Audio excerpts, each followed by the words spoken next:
நம்ம எல்லாருக்குமே வந்து இந்த காக்கா வந்து வடையை தூக்கிட்டு போன கதை தெரியும். ஆனா அப்படிப்பட்ட காக்காவுக்கு ஒரு கஷ்டம். தான் வந்து கருப்பா இருக்கிறதாவும், தன்னோட வாழ்க்கைய வந்து சந்தோஷமா இல்ல அப்படின்னு சொல்லி கவலைப்பட்டுக்கிட்டு ஒரு மரத்துல உட்கார்ந்து அழுதுகிட்டு இருக்குது. அந்த மரத்துக்கு கீழ ஒரு முனிவர் ஒருத்தர் வந்து தியானம் பண்ணிக்கிட்டு இருக்கிறாரு. அந்த காக்காவோட கண்ணீர் போய் அந்த முனிவர் மேல போய் விழுது. இதனால தவத்துல இருக்கக்கூடிய அந்த முனிவரோட தவம் வந்து கலைந்து போய் அவர் பார்க்கிறாரு. அந்த காக்கா வந்து தொடர்ந்து அழுதுகிட்டே இருக்குது. உடனே என்ன பண்றாருன்னா அந்த முனிவர், என்ன ஆச்சு, ஏன் உட்கார்ந்து இப்படி அழுதுகிட்டு இருக்கிற அப்படின்னு சொல்லி அந்த காகத்துல அந்த முனிவர் கேட்கிறாரு. அதுக்கு அந்த காக்கா சொல்லுது, நான் வந்து இருக்கிறதுலே ரொம்ப கருப்பா இருக்கிறேன்.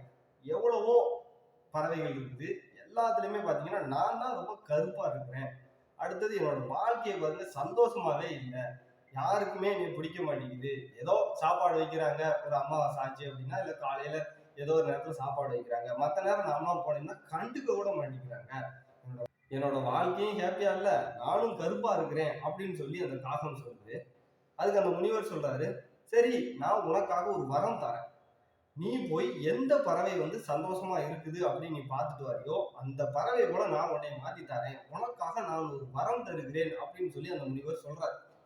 சரின்னு சொல்லிட்டு அந்த பறவை அங்க இருந்து கிளம்புது.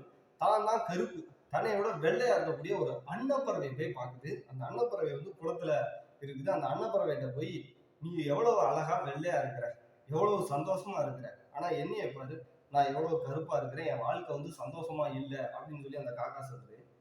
அதுக்கு அந்த அன்னப்பறவை சொல்லிச்சான், நான் வந்து வெள்ளையா தான் இருக்கிறேன், ஆனா என் வாழ்க்கை சந்தோஷமா இருக்குன்னு உங்களுக்கு தெரியுமா?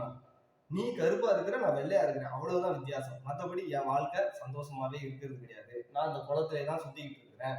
நீ கருப்பு, நான் வெள்ளை, அதை தவிர நம்ம ரெண்டு பேத்துக்கு எந்த வித்தியாசமே கிடையாது. நான் வந்து சந்தோஷமா இல்லை. எனக்கு தெரிஞ்சு நம்மளை விட நல்ல கலரா வந்து இந்த கிளி இருக்கும். அந்த கிளி உடம்பு வந்து நல்லா பச்சையா இருக்குது, அதே நேரம் அந்த அழகு வந்து சிவப்பு கலர்ல இருக்கு. எனக்கு தெரிஞ்சு அந்த கிளி தான் வந்து ரொம்ப அழகான பறவை, சந்தோஷமா இருக்குன்னு நினைக்கிறேன் அப்படின்னு சொல்லி அந்த அன்னப்பறவை சொல்லுது. சரி அப்படின்னு சொல்லிட்டு அந்த காகம் அங்கிருந்து பறந்து ஒரு கிளியை போய் பார்க்குது. அந்த கிளி ஒண்ணு கூண்டுல அடைஞ்சுக்கிட்டு இருக்குது.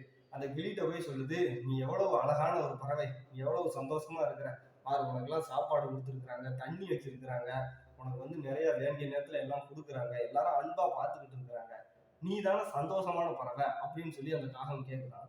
அதுக்கு அந்த கிளி சொல்லிச்சா, அந்த அழகுதான் என்னோட மிகப்பெரிய பிரச்சனையே. நான் வந்து அழகா இருக்கிறேன் அப்படின்னு நீங்க சொல்றீங்க, என் உடம்பு பூரா பச்சையா இருக்குது, என் அழகு வந்து சிவப்பு கலர்ல இருக்குது, என்னைய வந்து இவங்க பிடிச்சிட்டு வந்து கூண்டுல அடைச்சு வச்சிருக்கிறாங்க, நான் வந்து சந்தோஷமா இருக்கிறேன் அப்படின்னு நீங்க நினைக்கலாம், ஆனா வந்து நான் சந்தோஷமா இல்லை.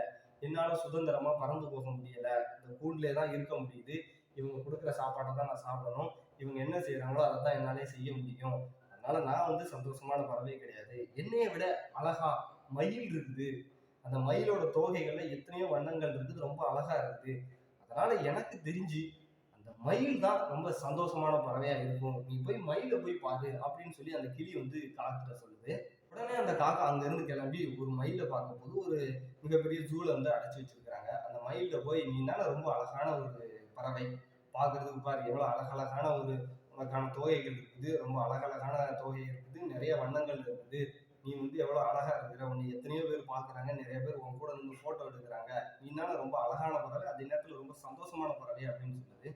அதுக்கு, நான் அழகான பறவை தான், நான் ஆனா சந்தோஷமா இருக்கேன் நீங்க எப்படி சொல்ல முடியும், என்னைய கொண்டாந்து இந்த ஜூல வந்து அடைச்சு வச்சுட்டாங்க, என்னோட அழகு தான் வந்து மிகப்பெரிய பிரச்சனையே, நான் அழகா இருக்கிறேன் அப்படிங்கும் போதுதான் காட்டுல இருந்து என்னை வந்து பிடிச்சு கொண்டாந்து இந்த ஜூல அடைச்சிட்டாங்க, அதே நேரம் என் குடும்பமும் அழகா இருக்கும் போதுதான் என்னோட குடும்பத்தை ஒரு வேட்டையன் வந்து வேட்டையாடிட்டு போயிட்டான், என்னோட அழகுதான் பிரச்சனையா இருக்குது, ஆனா நான் வந்து சந்தோஷமா இல்லையே அப்படின்னு சொல்லி அந்த மயிலும் சொல்லுது. இதனால அந்த காக்காவுக்கு ஒரே குழப்பம், என்னடா இது, நம்ம அன்னப்பறவை போய் பார்த்தோம், அதுவும் நான் வந்து அழகா இருக்கிறேன் ஆனா சந்தோஷமா இல்லைங்குது, கிளிகிட்ட போய் பார்த்தோம் அதுவும் அப்படித்தான் சொல்லுது, இப்போ போய் மயில்கிட்ட கேட்கிறோம் அதுவும் அப்படித்தான் சொல்லுது, அப்போ எதுதான் வந்து அழகு, எதுதான் சந்தோஷம் தெரியாம குழம்பிக்கிட்டு திரும்ப முனிவர்கிட்டே போகுது. தனக்கு நடந்த எல்லா விஷயங்களையும் அந்த முனிவர்கிட்ட போய் சொல்லுது. அதனால அந்த முனிவர் சொல்றாராம், சரி, எல்லா பறவைகளையும் நீ வந்து அழகாகணும் தானே கேட்ட, எல்லா பறவைகளும் அழகா இருக்குது சந்தோஷமா இருக்குதுன்னு நீ நினைச்சுக்கிட்டு இருந்த, ஆனா யாருமே வந்து சந்தோஷமா இல்லையே. அழகு அப்படிங்கிறது வந்து நீ வெளியே இருக்கக்கூடிய அந்த நிறத்தை வச்சு சொல்ற, அழகு அப்படிங்கிறது உனக்கு உள்ள இருக்குது, உன்னுடைய வெளிப்புறம் வந்து கருப்பா இருந்தாலும் உன்னோட உள்ளம் வந்து வெள்ளையா இருக்கணும், நீ வந்து வெளிப்புறத்துல இருக்கக்கூடிய அழகை மட்டும்தான் பாக்குற, ஆனா உட்புறத்துல இருக்கக்கூடிய அழகை என்னைக்காவது நீ பார்த்திருக்கியா, உன்னுடைய வாழ்க்கை வந்து சந்தோஷமா இல்லை அப்படிங்கிற, நீ பார்த்த எல்லா பறவைகளுமே வந்து பார்த்த அப்படின்னா ஒரு இடத்துல ஜூல அடைச்சு வச்சிருக்காங்க, இல்ல கூண்டுல அடைச்சு வச்சிருக்காங்க, அவங்களால வந்து எங்கேயாவது ஒரு சந்தோஷமா இல்லை ஃப்ரீயா பறந்து போக முடியுமா? அதால வந்து தான் நினைச்ச இடத்துக்கு பறந்து போக முடியுமா? தான் நினைச்ச இடத்துல ஒரு வீடு கட்ட முடியுமா? ஆனா நீ எங்கனாலும் சுதந்திரமா சுத்திக்கிட்டு இருக்கியா? அப்போ யார் வந்து சந்தோஷமா இருக்கிறாங்கிறத நீ கொஞ்சம் யோசித்து பார்த்திருக்கியா? அப்படின்னு அந்த முனிவர் சொல்லும்போது அந்த காகம் வந்து ஒரு சற்று நேரம் யோசிச்சு பார்க்குது. அதுக்கப்புறம் தான் அந்த காகத்துக்கு புரியுது, சரி நம்ம தான் வந்து ரொம்ப சந்தோஷமான பறவை, நம்ம தான் வந்து ரொம்ப அழகான பறவை அப்படிங்கிறது அந்த காகம் உணர்ந்துக்கிட்டு, இப்ப சொல்லு உனக்கு ஏதாவது வரம் வேணுமா? நீ எந்த மாதிரி பறவை ஆகணும் ஆசைப்படுற அப்படின்னு சொல்லி இந்த முனிவர் கேட்கும்போது, இல்ல எனக்கு வந்து என்னோட இந்த கலரே போதும், என்னோட அந்த வாழ்க்கையே போதும் அப்படின்னு சொல்லி அந்த காகம் சொல்லிட்டு அங்க இருந்து பறந்து போயிருது. நம்மளோட வாழ்க்கையும் வந்து நம்ம வந்து நம்மளோட தோற்றங்களை வந்து பார்த்துட்டு நம்ம அழகா இல்லை அப்படின்னு நினைக்கிறோம். அழகு அப்படிங்கிறது வெளிப்புறத்துல இல்லை, நமக்கு உள்ளதான் இருக்குது. நமது உள்ளம் எந்த லெவல்ல வந்து அழகா இருக்குது, எந்த லெவல்ல சந்தோஷமா இருக்கு அப்படிங்கிறது தான் முக்கியம். நம்மளோட உள்ளம் வந்து அழகா இருந்தா கண்டிப்பா நம்மளோட வெளிப்புறம் வந்து அழகா இருக்கும். அகத்தின் அழகு முகத்தில் தெரியும் அப்படின்னு சொல்லுவாங்க. அதே போல நம்மளோட உள்ளம் எவ்வளவுக்கு எவ்வளவு அழகா இருக்கோ அந்த அளவுக்கு நம்மளோட வெளிப்புறம் வந்து ரொம்ப அழகா இருக்கும். அதே போல நாம் சேரக்கூடிய அந்த சந்தோஷம்ங்கிறது நமக்கு உள்ளதான் இருக்குது. மற்றவர்களை பார்த்துட்டு அது சந்தோஷம் அப்படின்னு நம்ம நினைக்கிறோம், ஆனா அது கிடையாது. ஒரு உண்மையான சந்தோஷம் அப்படிங்கிறது நமக்குள்ளதான் இருக்குது. அதனால நீங்க வந்து எப்போதுமே உங்களோட வெளிப்புறத்தை பற்றி கவலைப்பட வேண்டாம். அதே நேரம் உங்க வாழ்க்கை சந்தோஷமா இல்லை அப்படின்னு நீங்க நினைக்க வேண்டாம். உங்களோட வாழ்க்கை உள்புறத்தில் இருக்குது. உங்களுக்குள்ள பாருங்க, அந்த அழகும் சந்தோஷமும் உங்களுக்குள்ளதான் இருக்குது அப்படின்னு சொல்லி நான் இந்த ஸ்டோரியை வந்து நிறைவு பண்றேன். நம்ம அடுத்த ஒரு வீடியோல வேற ஒரு ஸ்டோரியோட உங்களை நான் சந்திக்கிறேன்.